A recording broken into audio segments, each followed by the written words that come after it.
America के famous physicist Enrico Fermi की theory the Fermi paradox के अनुसार हमारे मिल्की वे गैलेक्सी में अरबों तारे हैं और इन तारों के चक्कर लगाने वाले खरबों ग्रह मौजूद हैं। फ्रेंड्स, पूरे ब्रह्मांड में हमारे गैलेक्सी के जैसे अरबों खरब गैलेक्सियां स्थित हैं। फ्रेंड्स, हमारे प्रेजेंट्स की टेक्नोलॉजी से संपूर्ण ब्रह्मांड को एक्सप्लोर करना इम्पॉसिबल है। इसलिए हम फिलहाल हमारी अपनी ही गैलेक्सी मिल्की वे को एक्सप्लोर करते हैं। हमारी गैलेक्सी में लाखों ग्रह ऐसे हैं जो कि अपने स्टार सिस्टम के हैबिटेबल जोन में आते हैं। फ्रेंड्स, हैबिटेबल जोन उस एरिया को कहते हैं जिसमें ग्रह अपने स्टार से ना तो ज़्यादा पास हो और ना ही ज़्यादा दूर। बोले तो इन ग्रहों में ना तो ज़्यादा गर्मी पड़ती है और ना ही ज़्यादा सर्दी।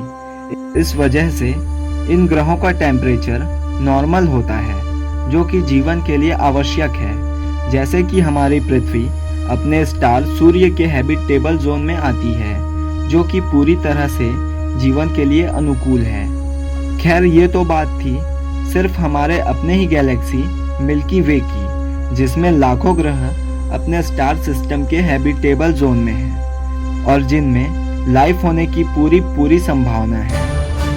फ्रेंड्स, संपूर्ण ब्रह्मांड के सामने हमारी गैलेक्सी का आकार रेत के कण के बराबर भी नहीं है और पूरे यूनिवर्स में हमारे गैलेक्सी के ही जैसे अरबों खरब गैलेक्सियां मौजूद हैं। तो क्या इतने बड़े ब्रह्मांड में केवल हम ही अकेले हैं? आपको क्या लगता है? नीचे कमेंट सेक्शन में ज़रूर बताएं।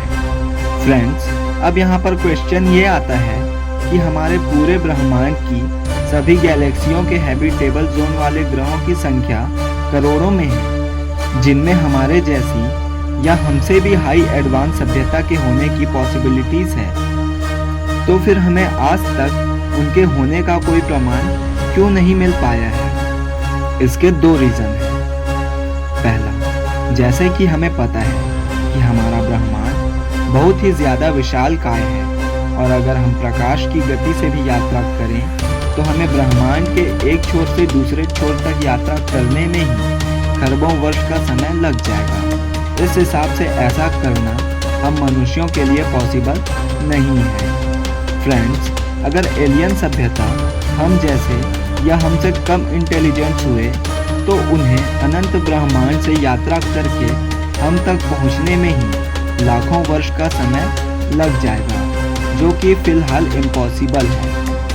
दूसरा, अगर एलियन सभ्यता हमसे ज़्यादा एडवांस है तो वो हमसे कांटेक्ट ही क्यों करना चाहेंगे?